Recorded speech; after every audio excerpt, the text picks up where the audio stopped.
మనలో మార్పు రాకపోతే వచ్చే సమస్య ఇప్పుడు వెంటాడుతుంది. ఇప్పుడు అమెరికాలో మన అబ్బాయి పిజ్జా షాప్‌లో పనిచేస్తాడు, రెస్టారెంట్‌లో పనిచేస్తాడు, టీ స్టాల్‌లో పనిచేస్తాడు, లేదంటే దాన్నేమంటారు పెట్రోల్ బంక్‌లో పనిచేస్తాడు, ఈవెన్ టాయిలెట్స్ క్లీనింగ్ పనిలోనూ చేస్తాడు. మన అబ్బాయో, మన అమ్మాయో.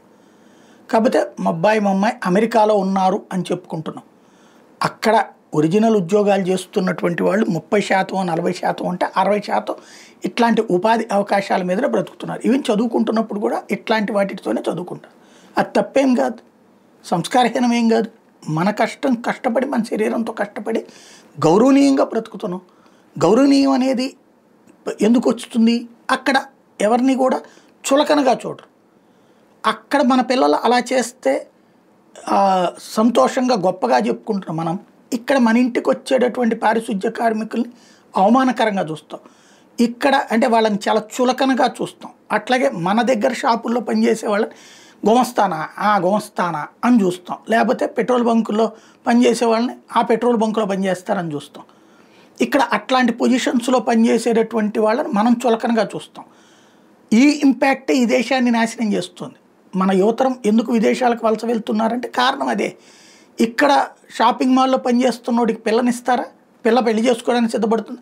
అమెరికాలో షాపింగ్ మాల్లో పనిచేస్తుంటే పెళ్లి చేసుకోవడానికి పిల్ల సిద్ధపడుతుంది. అక్కడికి వెళ్ళి ఇద్దరు చెరో షాపింగ్ మాల్లో పనిచేసైనా బ్రతుకుతానికి సిద్ధపడుతున్నారు. ఇది ఎక్కడ పద్ధతి?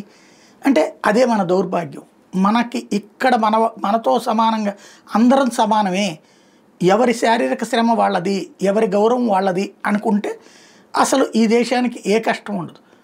ఇప్పుడు ఇదంతా ఎందుకు చెప్పాల్సి వస్తుందంటే అమెరికాకి మన వాళ్ళు ఎక్కువ వెళ్ళిపోయి అక్కడ చిన్న చితకా పనుల్ని మన వాళ్ళు ఎక్కువ చేసి అక్కడ వాళ్ళకు ఉపాధి అవకాశాలు దెబ్బతీస్తున్నారు. మన వాళ్ళని అక్కడ చులకనగా చూడటం బిగించేశారు. ఆంక్షలు ఎక్కువైనాయి. ఇప్పుడు చివరికి వెంటాడి వేటాడుతున్నారు. చూస్తున్నాం ప్రత్యక్షంగా. అట్లాగే కెనడాలో చూస్తున్నాం, లండన్లో చూస్తున్నాం. మన మీదన అంటే ఇండియన్స్ అక్కడికి వచ్చేది చదువుకోవడం పేరుతో వచ్చి చివరికి ఈ పనుల కోసం వస్తున్నారు, డాలర్లో డబ్బులు సంపాదించుకోవడానికి అన్నటువంటిది అక్కడ పెరిగిపోయింది. చివరికి ఆయా దేశాలు రానియకపోతుండేటప్పటికి లేదా రిస్ట్రిక్షన్స్ పెడుతూ నువ్వు ఖచ్చితంగా చదువుకోవడం అంటే చదువుకోవడానికి రావాలి, లేదా ఉద్యోగానికి అవకాశం ఉంటేనే రావాలి అని పెడుతుండేటప్పటికి ఇప్పుడు ఈ బ్రోకర్లను పట్టుకుని అంటే మన దేశంలో చేయడం ఇష్టం లేదు కాబట్టి విదేశాల్లో బ్రతకాలనుకుంటున్నాం కాబట్టి విదేశాల్లో చదువుకుంటే మోజు పెరిగింది కాబట్టి ఇప్పుడు ఐర్లాండ్కి పోతున్నారు. ఐర్లాండ్ అనేది చిన్న దేశం. అది ఈ కంపెనీలకు సంబంధించి ఇప్పుడు అమెరికాలో ట్యాక్స్ ఎగ్గొట్టుకోవడానికి అక్కడ కంపెనీలు పెడుతుంటారు. అనేక కంపెనీలు ఐర్లాండ్లో ఎందుకు ఉంటాయంటే అమెరికాలో ట్యాక్స్ ఎగ్గొట్టుకోవడానికి అది ఉపయోగపడేటటువంటి వన్ ఆఫ్ ద పార్ట్ అనమాట.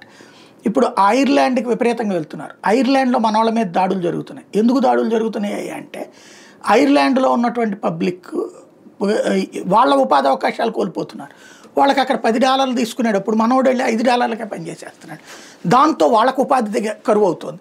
అందుకని ఇండియన్స్ కనబడితే కొడుతున్నారు. చదువుకోవడానికని ఉద్యోగానికని చెప్పేసి వచ్చినటువంటి అక్కడ ఉద్యోగాలు లేవు, ఉపాధి అవకాశాలు చాలా తక్కువగా ఉన్నాయి. చివరికి అక్కడ ప్రజలు మన వాళ్ళ మీద దాడులు చేస్తున్నది కారణం అదే. ముందు మనం ఐర్లాండ్ అనగానే ఈ బ్రోకర్లు చెప్పగానే అక్కడికి వెళ్ళిపోవడం లాంటి తగ్గించుకోవడం బెటరు. నిజంగా ఉద్యోగం వచ్చినప్పుడు వెళ్తే ఓకే తప్పించి అన్నది అక్కడ ఉన్నటువంటి మిత్రులు చెప్తున్న మాట.